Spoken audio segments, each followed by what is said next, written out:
พันหมูกินกับน้ำจิ้ม4รสนี่บอกเลยว่าสุดยอดอีหลีเนาะปกติเขาก็จะมีแต่3รสแต่ว่าสูตรนี่4รสรับประกันความแซ่บความนัวแน่นอน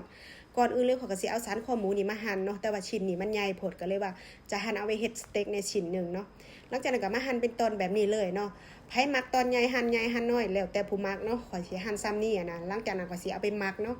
มักใส่ด้วยน้ำตาลเนาะผงนัวแล้วก็รสดีเนาะใส่ซอสฟ้าเขียวใส่น้ำปลาเนาะ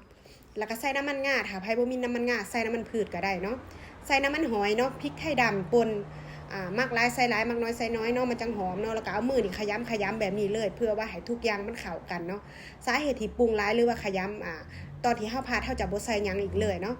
แล้วก็เอาอันซีดหรือว่าอันแลบนี่มาแลบไว้เนาะประมาณสัก15นาทีเพื่อว่าให้หมูเฮามันเข้าเครื่องเข้าน้ำเข้าหยังเนาะหลังจากนั้นก็สิมาตำน้ำจิ้ม4รสเฮาเนาะใส่มักทั่วดินหรือว่ามักทั่วลิสงนี่ลงไปเลยเนาะอันนี้ค่อยคั่วไว้เรียบร้อยแล้วเนาะก็เลยมามีแต่ตำเนาะตำให้พอมันละเอียดพอซ้ำนึงกับพอเนาะใส่ตามด้วยมักพริกแดงจินดาใส่กระเทียมเนาะไผมีกระเทียมไทยใส่กระเทียมไทยได้เนาะแต่ข่อยบ่มีข่อยใส่กระเทียมจีนเนาะหลังจากนั้นก็ใส่เป็นน้ำตาลแล้วก็ผงนัวลงไปเนาะตามทุกอย่างให้มันเข้ากันเลย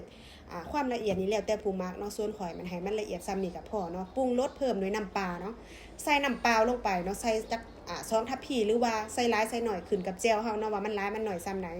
ตามด้วยมะนาวเนาะมะนาวแนะนำให้เป็นมะนาวสดแล้วก็มะนาวที่ยังเปลือกเขียวอยู่เนาะมันจังหอมเนาะใส่หลายหรือว่าใส่น้อยหั่นกันแล้วแต่ผู้มักอีกเนาะเพราะว่าความสมความมักของแต่ละคนบ่คือกันเนาะ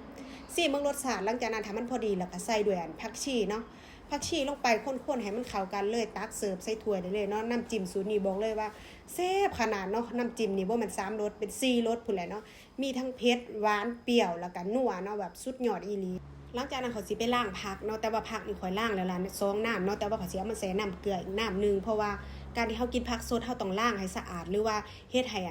มีความมั่นใจว่าผักนี่บ่มีบ่วงหรือว่ามีไข่แมลงล่ะเนาะแต่ว่าเฮาสิล้างดีซำได้มันก็อาจจะมีตกค้างอยู่เล็กๆน้อยๆเนาะแต่ก็บ่เป็นหยังนะผักนี่หลายอย่างขนาดพันธุ์ซีหรือว่าพันธุ์หมูนี่ผักนี่แล้วแต่ผู้มักหรือว่า